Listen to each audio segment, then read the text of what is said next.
They say there are the people you see running a country, and then there are the people who really run it. In Jamaica, some of the biggest players behind the scenes are these incredibly powerful women. They own banks, they build empires, and their influence, it shapes the entire nation. So the big question is, who are these women, really? And how in the world did they build such massive fortunes?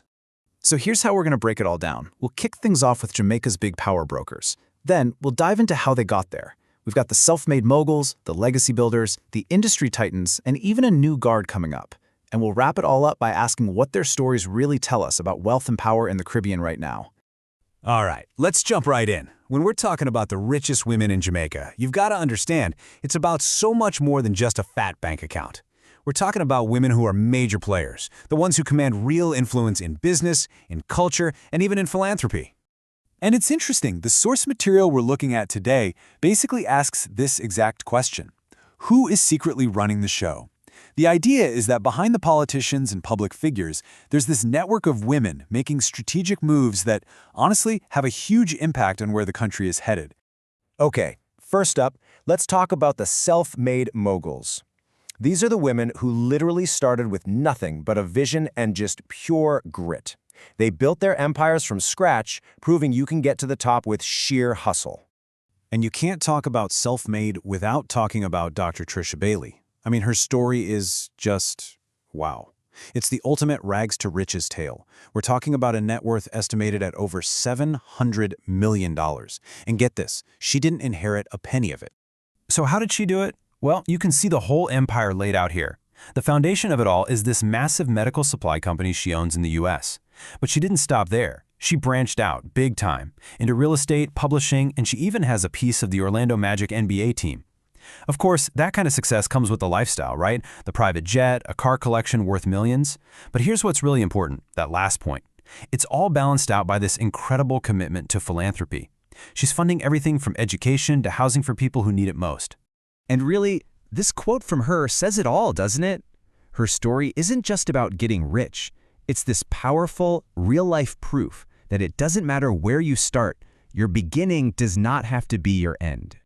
Okay, so we've seen the self-made story. Now, let's shift gears completely and look at the other side of the coin, generational wealth. We're talking about the legacy builders. These are the women born into powerful dynasties who've been tasked with carrying the torch and growing the family empire. And this table gives you a great snapshot of these dynasties. You've got Dorothy Chen. Her family is a huge force in hospitality. Think super clubs, resorts. Then you have Paula Kerr-Jarrett. That name is basically synonymous with real estate and political power in Jamaica. And of course, Lorna Myers. Her family is behind bringing huge brands like KFC and Pizza Hut to the island. One thing that connects these women is this idea of quiet luxury. It's wealth that doesn't scream at you. It whispers. It's unmistakable, but it's not flashy. Think about it. Dorothy Chen has this incredible multi-million-dollar home in Kingston that's more like a work of art than just a big mansion. Or you've got Lorna Myers, who moves with this quiet elegance in her chauffeur-driven Rolls-Royce. It's all about presence, not just showing off. And this quote from Dorothy Chen just nails it, right? Legacy is built not in noise, but in impact. For them, it's not about being loud and flashy. It's about building something that lasts, something that makes a real impact for generations to come. All right, next up, the industry titans. These are the women who didn't just get into a business, they basically became the business. They are synonymous with their entire industry in Jamaica. They didn't just play the game, they came to dominate it. And here we have two perfect examples from the food industry. On one hand, you've got Thalia Lynn, the force behind the legendary Island Grill chain. On the other, Michelle Chong, who took her bakery Honey Bun and turned it into a regional powerhouse. And what's so cool is how their personal styles totally reflect their brands. Thalia is all about this elegant efficiency, mixing classic luxury brands.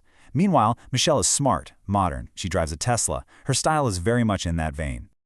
And this quote from Thalia Lynn really gives you a peek behind the curtain of how they build these empires. It's not just about the bottom line. It's this belief that you have to invest in your people and your community first. The business growth follows that. Okay, last but definitely not least, let's talk about the new guard. This is a new wave of leaders. They're incredibly smart, super innovative, and they're making their mark in fields that are shaping the future. We're talking renewable energy, finance, and tech. I mean, just look at this lineup of absolute powerhouses. You've got Angela Rainford, a Harvard and Oxford grad who's literally changing how Jamaica is powered with her massive solar energy projects. Then there's Rita Humphreys-Luen. She smashed the glass ceiling as the first female chair of the Jamaica Stock Exchange and helped bring it into the modern age.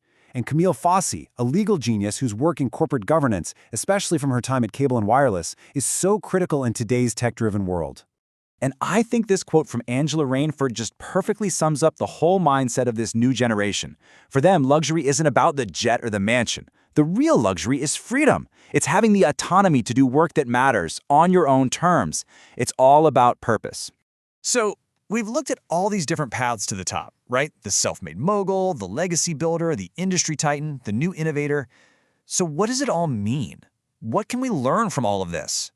Well, one thing is really clear. Even though they all took different paths, there's this one powerful common thread, a serious commitment to philanthropy. And you have to understand, this isn't just about writing a check. It's way more strategic. It's like a form of nation building. By investing in things like education and healthcare, they're not just helping people. They're strengthening the whole system that their businesses rely on. It's a way of building a legacy that's much bigger than just money. And this quote from Lorna Myers really brings it all home. True influence doesn't need to announce itself. It doesn't matter if it's the quiet luxury of the old guard or the purpose-driven innovation of the new. The biggest impact, the real influence, it's not loud. It's quiet, it's strategic, and it gets things done. So that leaves us with one final thing to chew on. We've seen how wealth can look like both incredible luxury and a lasting legacy. So the question for you is, which one is true success? What really defines a life well lived? Something to think about.